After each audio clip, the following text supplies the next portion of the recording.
Hello and welcome to our class on proposal development and seeking funding. I hope that you will take a look at all the items I placed on Cougar courses, including the handout I will go over shortly, and the fundraising basics handout, the Grantsmanship Center proposal guidelines, the case statement worksheet, and an example of a case statement worksheet that was done for that Mobile Fresh project.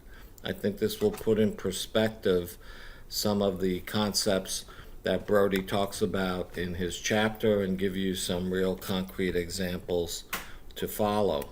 So let's look at the handout and let me go through it. So the first concepts that Brody puts forward is that there should be some sort of preliminary assessment before you start to think about even pursuing proposals.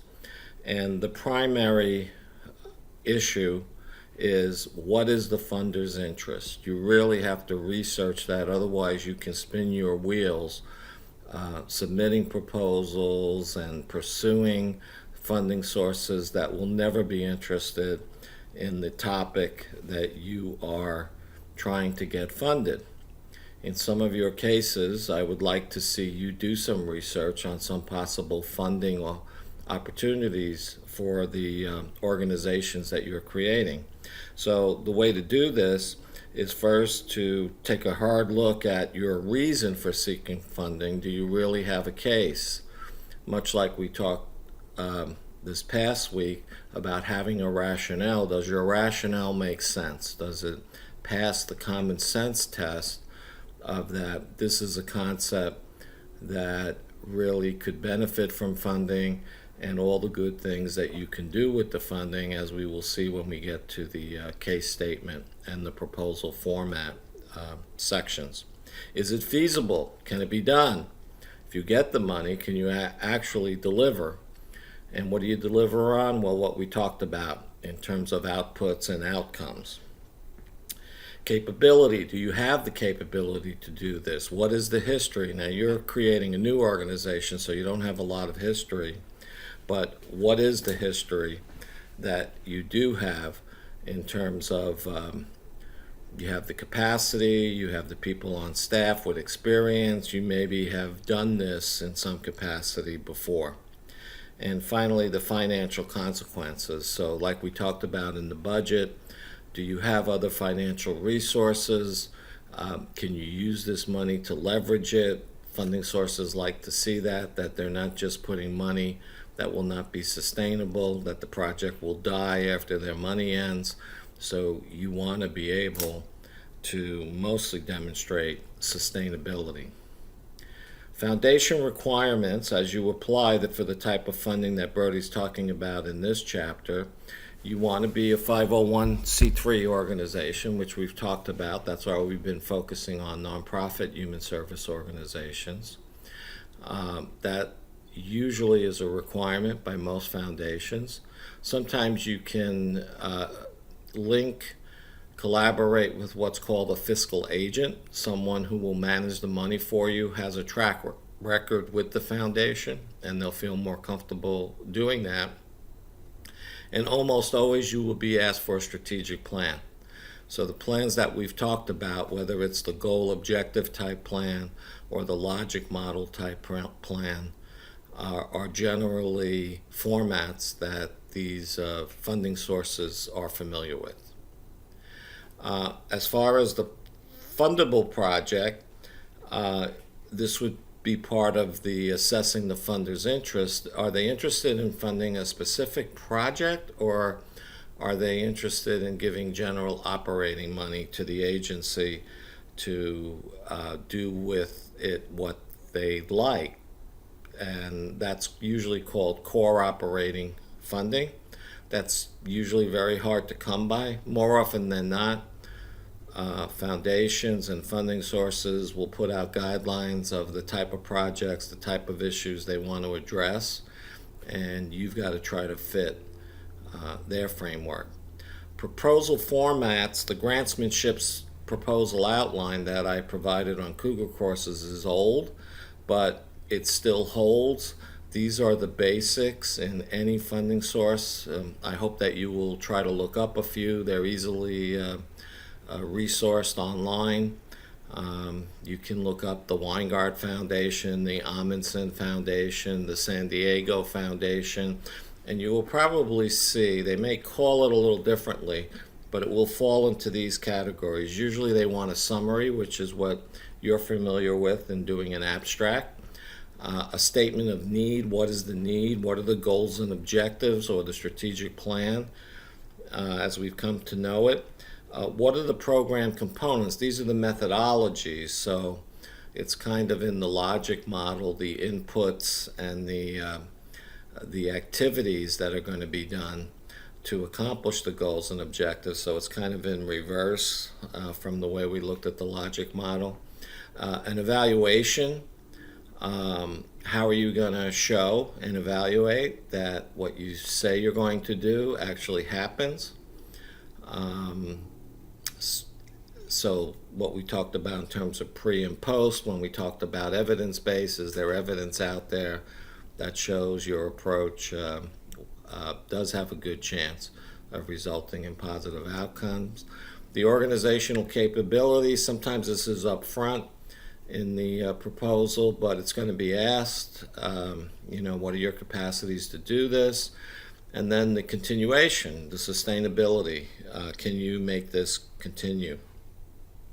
The budget, as we studied this past week, it's got to be clear, it's got to make sense, and usually you have a long narrative. In the budget that I presented to you, I just had a column out on the right that talked about the assumptions. They're going to want to ask, how do you arrive at numbers? So this is why you have to go out and research as well. What do things cost? Whether it's the salaries you're going to pay or what you're going to pay for supplies or equipment. You need to show a clear rationale. And then the appendices, sometimes you attach charts and reports and evidence to bolster your proposal. Sometimes a lot of funding sources don't want that, especially the ones that work a lot online now. They just want the facts and the information per the other sections.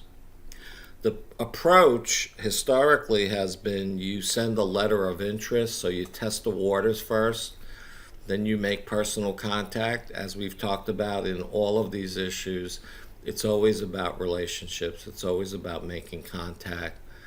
And so following up the letter with a phone call to the program officer that you've identified who oversees these areas that you're interested in asking for money for is always a good thing.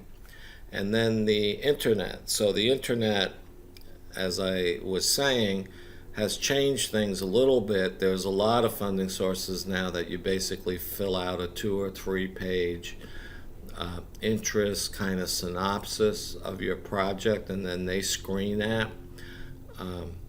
So the point about that is you have to be even more specific. It's the difference between writing a short story and a book.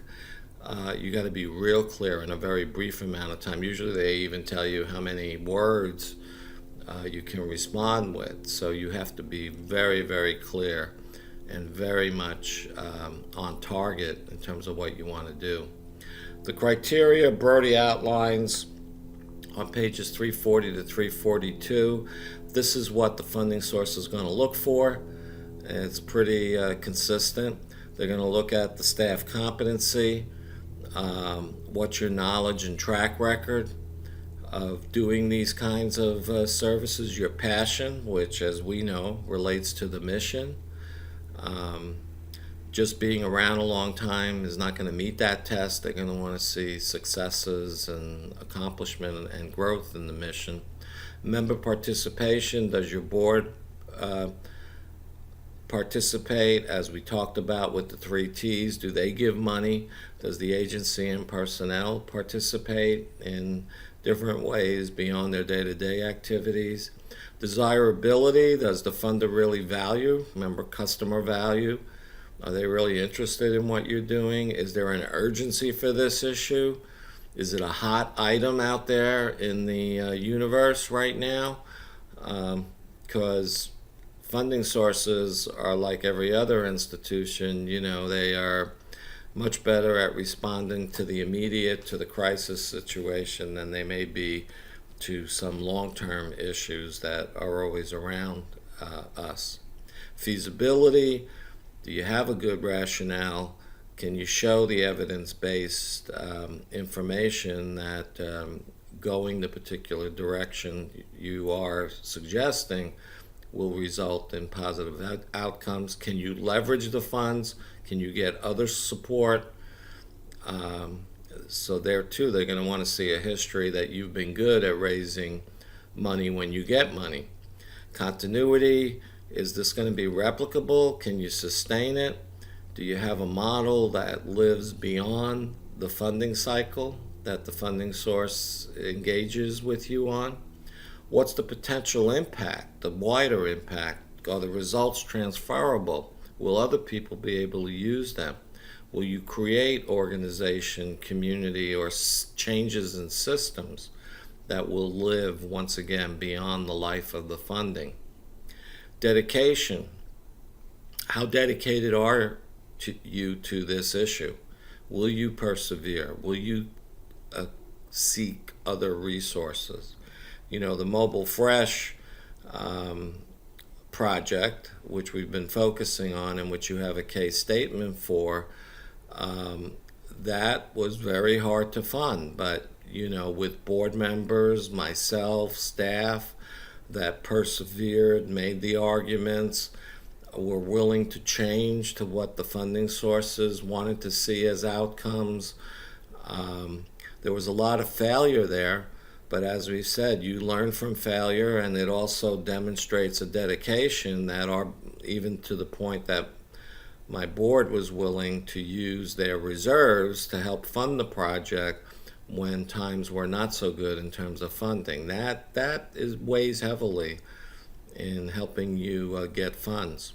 Clarity, clear, concise, organized presentation. That's why I've tried to give you templates like the goal setting, like the evaluating customer value, and now in this presentation, the case statement, where you can succinctly on one page really clearly say what your project is about. Fiscal soundness, this relates to the budget issues we spoke about last week. Is it appropriate? Is it responsive? Is it tax exempt? The budget needs, it's not exactly a standalone item, but in terms of the numbers have to work and make sense.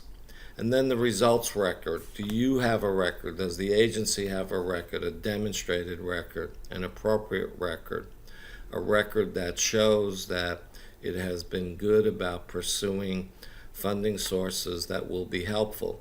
So in your case, because you're designing a new organization, what I'm asking for in this regard is that you do some research and you demonstrate that in your prospecting, you are identifying funding sources that will have a history and a likelihood of funding the type of projects that you are creating and would be asking them money for.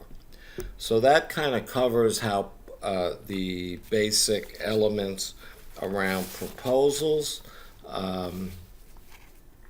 I'm not going to give a lot of examples in this video presentation. We'll pick up on it in class if you need it, but I think the chapter is pretty good, and hopefully my brief commentary here will help you solidify your understanding on this concept of how do you write proposals.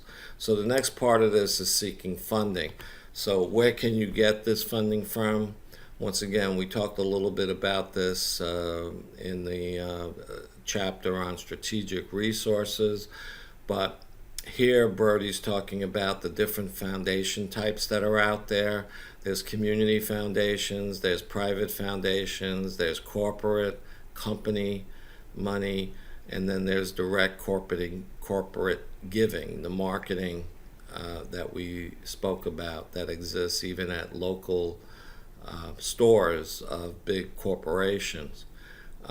In San Diego, if you want to get a real good understanding of this, you can look up the San Diego Community Foundation, and you will see the difference between a community foundation and if you look up a private independent organization that funds projects in San Diego.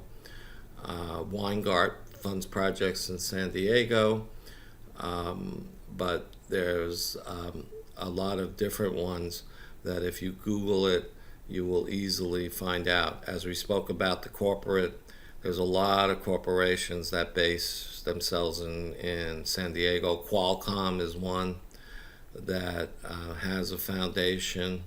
A lot of the biomedical pharmaceutical companies that are out here are good targets for funding for San Diego projects, and you may want to look at that.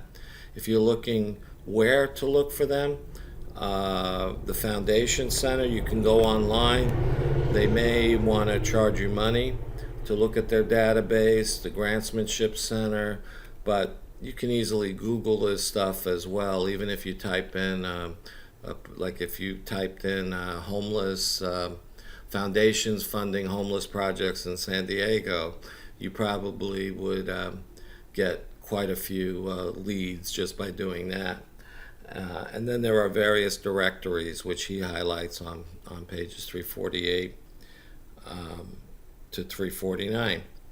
The search process, the prospecting process, we've also talked about this a little bit. It's strategic, like we've talked about strategy. You got to target, you got to focus, and you got to prioritize.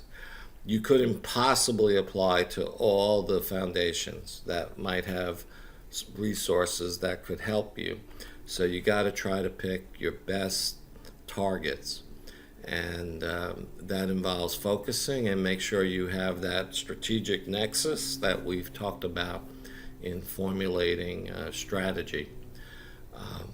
Prospective funders, there's a good worksheet on page 350, and also a search process that you can see in the chapter that are pretty well explained. As far as government funding, so this is a totally different animal than going after private money. Federal, state, county, city level, there's all money at those levels. I mean, despite what you hear about the government funding human services less and less, the reality is that there's money, and this is more about competing for it than a shortage of it. And if you're good at competing for it, you're going to be the winner. In my case, we literally applied for $25 million in contracts from various levels of government every year. We would be more successful in that actually than in pursuing foundation money. We would get a little higher return, like maybe 20%, and bring in about $5 million each year in new money or sometimes continuing money to fulfill our mission. So the competencies here that you need are, number one, you got to get the data. What is there that's out there, and does it match what you're trying to do? Know your competition. Now, this involves politics, so sometimes it's going to be very political, especially if it's at the local level. If you're competing for money in cities, you're going to have to be known very almost intimately by the people at City Hall, because there it's a much more local perspective than, let's say, the federal government, where the challenge is that you're competing against people across the country and highly competitive and in big numbers. So having political influence, positioning yourself, you know, getting in front of the city council, getting in front of the county board of supervisors, meeting with your state legislatures, and and there sometimes you start out just by educating them. You may not go in the first time. You shouldn't go in the first time just asking for money. That's going to be pretty unlikely. So you go in to let them know what your organization is doing and how well you do it. And you let them know about the issues you're seeing. And I've had a lot of conversations like that where out of that conversations I've been asked, well, what would you do if you had some resources? And so that opens the door for, well, would you entertain?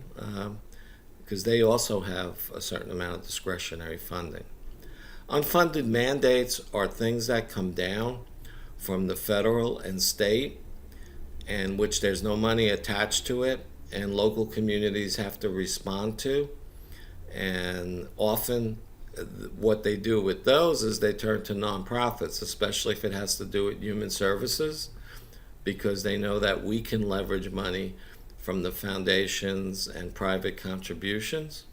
Although some governments have formed these quasi-public nonprofit organizations that can also raise money. But that's also another way that you can gain a foot in the door, so to speak, on issues without even soliciting them.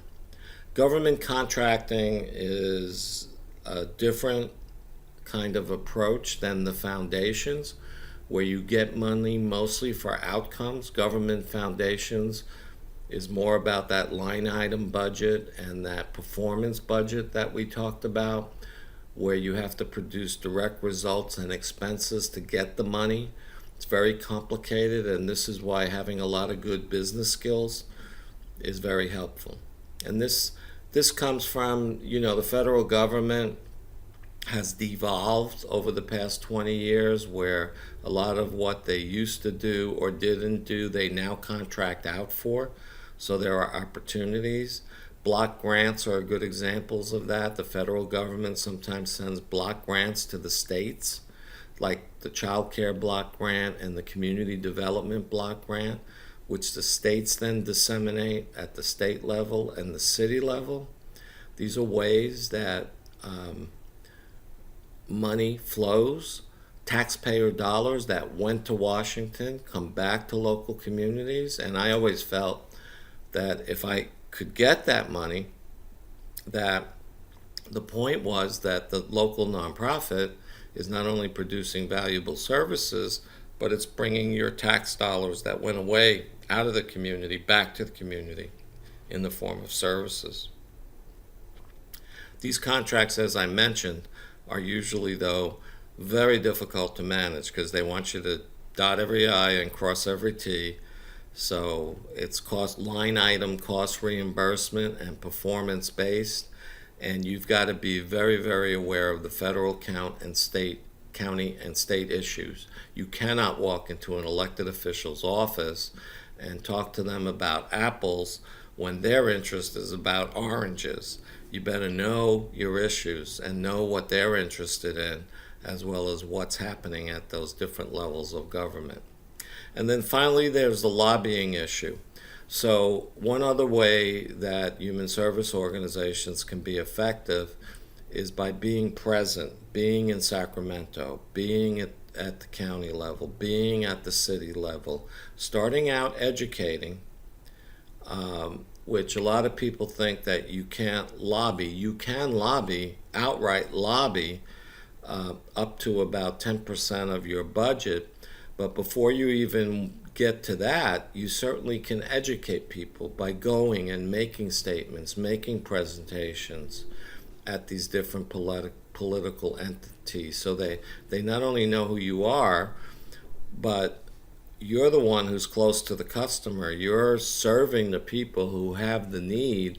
Often these folks in political positions, elected positions, are not that close to the need. So yours can be a very valuable presentation and information, and it could also set you up for that future relationship. in pursuing funding sources. So that I hope that rounds out what you read about in Brody, and I look forward to picking up on your questions and any comments that you have next when you come back after the holidays. In the meantime, since you have extra time, I'm counting on you to take a look at all of these items that I have made a point of putting on Cougar courses. So good luck. Have a nice Thanksgiving if I don't see you, and let me know. You can email me if you have any questions.